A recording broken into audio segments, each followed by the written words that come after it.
Soberlink is a device that somebody uses when they've either been court ordered or they have an agreement with their spouse to make sure they're being held accountable for staying sober. I went through a pretty nasty divorce where my ex-wife was drinking quite a bit and putting the children in danger. I'm not with my ex-wife all the time, but I needed to find some way to know that she was staying sober for the children.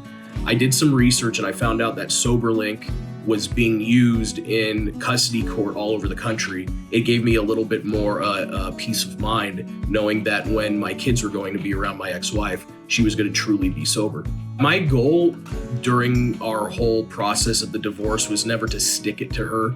I always wanted to have a healthy co-parenting relationship for the benefit of the girls. For me, it's more of a testament to how hard it is to break an addiction cycle and actually be there for your children. I'm not personally an addict, but I think if you're blowing into a device, you're going to have that self-accountability and actually take a step back and look at what led you to being in this position.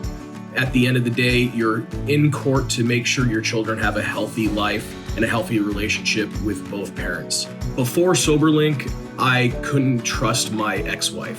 When Soberlink came along, it was finally a breath of fresh air that she was being held accountable and she was doing the things she needed to do to be more involved in our children's lives. It's definitely worth it.